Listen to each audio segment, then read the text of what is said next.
মানেভঞ্জন থেকে সান্দাকফু যাওয়ার রাস্তায় পড়া প্রথম একটা হল্ট নেয়ার সম্ভাব্য জায়গা হলো চিত্রে। প্রচণ্ড খাড়াই রাস্তা দিয়ে উঠে আসার পর আপনার একটু হলেও এই জায়গাটা সমতল বলেই মনে হবে। খুব অল্প সংখ্যক কিছু মানুষজন, হাতে গোনা 3-4টে হোমস্টে আর অনেকটা প্রাকৃতিক সৌন্দর্যে ভরপুর হলো এই চিত্রে। এর প্রধান আকর্ষণ হলো কাঞ্চনজঙ্ঘার ভিউ, সানরাইজ, চিত্রের মোনাস্ট্রি। আর সান্দাকফু যাওয়ার রাস্তায় যারা ট্রেক করেন তাদের অনেকেই এখানে একদিন স্টে করতে ভালোবাসেন। এইসব নিয়েই রইল আমাদের চিত্রে ভ্রমণের গল্প। কিভাবে যাবেন চিত্রেতে? চিত্রে যাওয়ার জন্য প্রথমে নামুন এনজেপি স্টেশনে। এনজেপি থেকে আমাদের যেতে হবে মানেভঞ্জন, আর মানেভঞ্জন থেকে আবার গাড়ি চেঞ্জ করে যেতে হবে চিত্রে। মানেভঞ্জন থেকে চিত্রের দূরত্ব 3 কিলোমিটার মাত্র, কিন্তু এই মানেভঞ্জনের পর থেকে সিঙ্গলীলা ন্যাশনাল ফরেস্টের রাস্তায় অন্য কোনো গাড়ি অ্যালাউ করেন। তাই মানেভঞ্জন থেকে চিত্রে যাওয়ার জন্য নিতে হবে একটা ল্যান্ড রোভার, ভাড়া 500 টাকা মতো। আর এনজেপি থেকে মানেভঞ্জন সরাসরি এলে ভাড়া 3500 থেকে 4000 টাকা। যদি শেয়ার কারে আসতে চান তাহলে এনজেপি বা দার্জিলিং মোড় থেকে আসতে হবে সুখিয়াপুকুরি, আর সুখিয়াপুকুরি থেকে আবার শেয়ার কারে মানেভঞ্জন, সেখান থেকে গাড়ি করে আবার চিত্রে। ভিডিওটা পজ করে ডিটেলসগুলো দেখে নিন। এনজেপি থেকে মানেভঞ্জন যাওয়ার রাস্তার চারিপাশ পুরো ছবির মতো, চা বাগান, পাইনের বন দুপাশে ফেলে আমাদের গাড়ি সমতল ছেড়ে যেতে লাগলো পাহাড়ি পথে। আমরা মিরিক রোড ধরে যাচ্ছি এখন আমাদের মানেভঞ্জনের দিকে। হ্যাঁ, মোটামুটি আরো ঘন্টা 3 তো সময় লাগবেই। সবাই মিরিকে উঠলাম। তো এখানে রাস্তা প্রচন্ড খাড়াই, তারপর রাস্তা বেশ ভালো।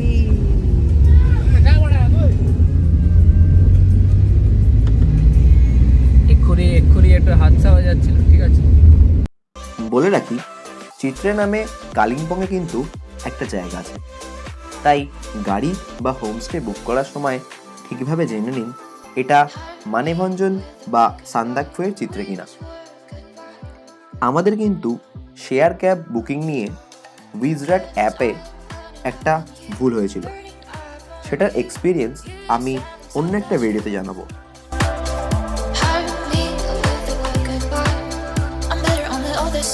সুখিয়াপুকুরি থেকে মানেভঞ্জন যাওয়ার শেষ 7 কিলোমিটার রাস্তা একটু খারাপ হওয়ার কারণে প্রায় 4 ঘন্টার জার্নি সেরে আমরা পৌঁছালাম মানেভঞ্জন। ঘড়ি বলছে তখন দুপুর 2টো।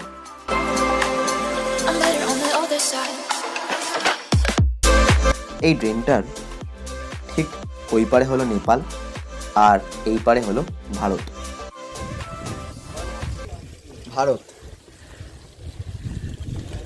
নেপাল,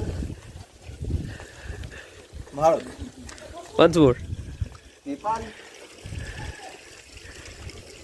ভারত।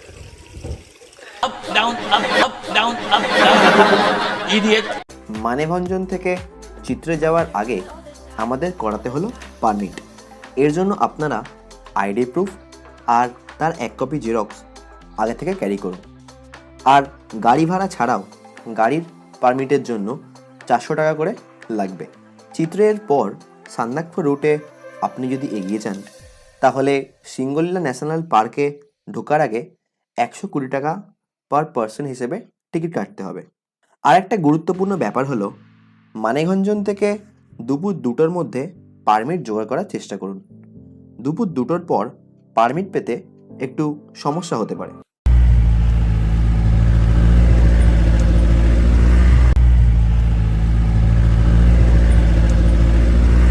ব্রিটিশ আমলে তৈরি ল্যান্ড রোভার গাড়ির প্রচণ্ড গর্জন আর তারই সমানুপাতিক চড়াই রাস্তা দিয়ে উঠে আমরা পা রাখলাম চিত্রের বুকে। মানেভঞ্জন থেকে সময় লাগলো মিনিট 20। অনেকটা উল্টানো বাটির মতোই জায়গাটা। চিত্রেতে আমরা উঠেছি ব্যাকপ্যাকার্সের হোমস্টেতে। আস্তে আস্তে পুরো জায়গাটাই আপনাদের দেখাবো, কিন্তু তার আগে থাকছে লাঞ্চের খাওয়া দাওয়া।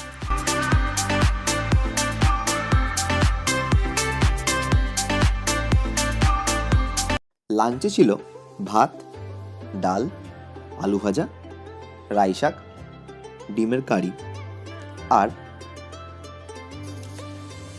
শসা দিয়ে খুব সুন্দর একটা স্যালাড। অদ্ভুত রকমের ভালো খেতে ছিল এটা। সবকটা আইটেমই আমি খুব তৃপ্তি করে খেয়েছিলাম।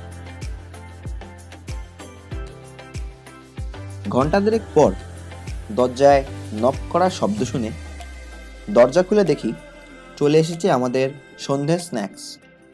ছিল বাঁধাকপি দিয়ে সুস্বাদু পকোড়া আর সাথে পরিমাণ মতো কফি। কয়েক মিনিট লাগলো যা শেষ করতে।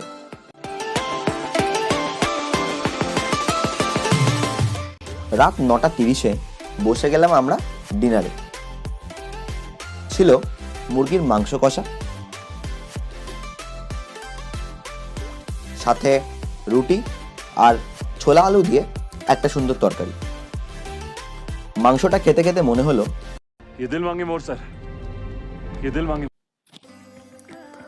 পাহাড়ে এসে অন্যতম আকর্ষণ হলো সানরাইজ দেখা, আর তার সাথে যদি কাঞ্চনজঙ্ঘা থাকে তাহলে তো সেটা অনেকটা চেরি অন দ্য কেকের মতো। তাই আমরা ভোর 4:30 থেকে 5টা পর্যন্ত বিভিন্ন ইন্টারভ্যালে অ্যালার্ম সেট করে রাখলাম, যাতে কোনোভাবেই সানরাইজ মিস না হয়। এখন যাচ্ছি সানরাইজ দেখতে। এক্ষেত্রে আপনাদের বলে রাখি, সানরাইজ কোথা থেকে ভালো দেখা যাবে সেটা হোমস্টেতে এসে দিনের বেলাতে জেনে রাখুন, আর পারলে জায়গাটাও দেখে আসুন। আমরা একদমই দিক বিদিক শূন্য হয়ে এই পাহাড়ের মাঝখান থেকে যাওয়া একটা রাস্তা দিয়ে উপরের দিকে উঠছিলাম, শুধুমাত্র প্রবাবিলিটি আর পসিবিলিটির ওপর ভরসা করে। এটা একদিকে যেমন একটা অ্যাডভেঞ্চার, অন্যদিকে কোনো এক অজ্ঞাত বিপদের কারণও হতে পারে। থ্যাঙ্কফুলি আমাদের সাথে সেরকম কিছু ঘটেনি। এটাই হলো চিত্রের সানরাইজ আর সেই সময়ের কাঞ্চনজঙ্ঘা।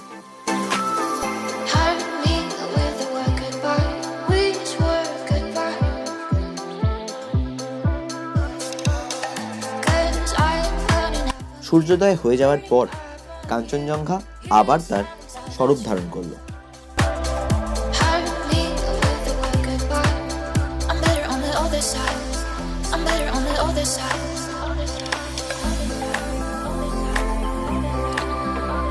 আর এই রাস্তা ধরে উপরে উঠে আপার চিত্রেতে দেখলাম এসএসবি ক্যাম্পের পাশে আরো একটা হোমস্টে।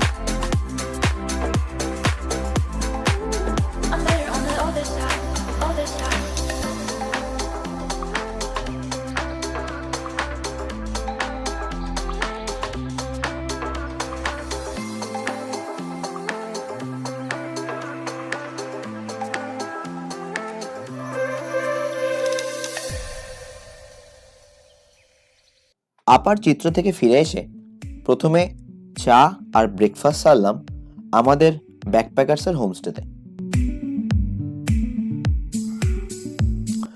এই হলো আমাদের ব্যাকপ্যাকার্সের চিত্রের হোমস্টে, নাম অ্যাডভেঞ্চারস হাব, যা আপনি খুব সহজেই ইজিফিশোয়ের ওয়েবসাইট থেকে বুক করে নিতে পারেন। নিচের ডেসক্রিপশন বক্সে লিঙ্ক দেওয়া থাকলো। যদি আপনার কোনো ইনফরমেশান নেওয়ার থাকে তাহলে হেল্পলাইন নাম্বারে নিশ্চয়ই জিজ্ঞেস করে নিন।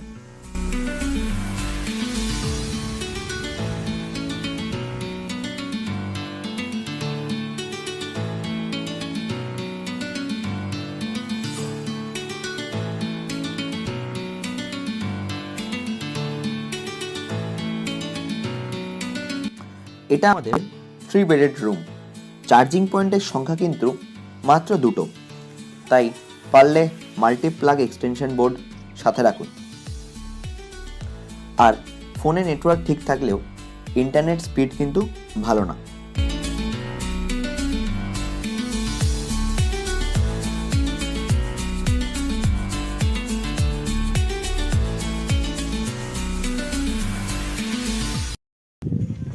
ওইখানে রয়েছে চিত্রের মোনাস্ট্রি।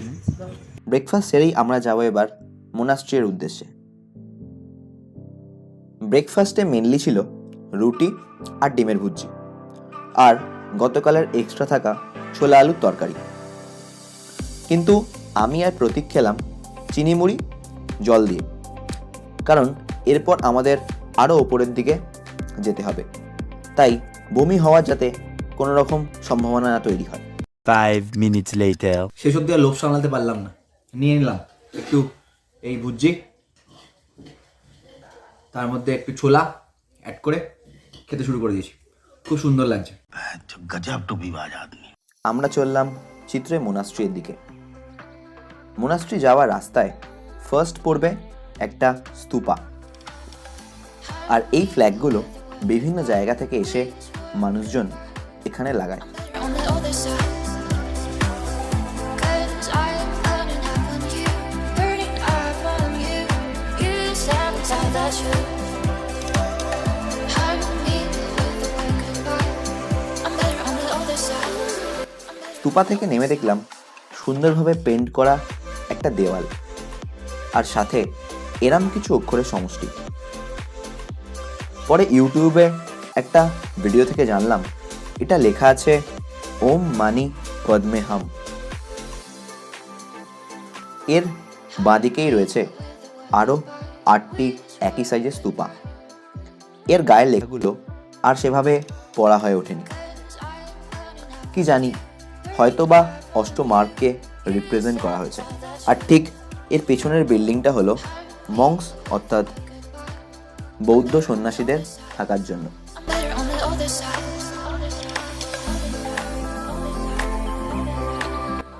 সামনে এই জায়গাটা প্রথমে আমরা মোনাস্ট্রি ভেবেছিলাম, কিন্তু মোনাস্ট্রি ঠিক এর পেছনে।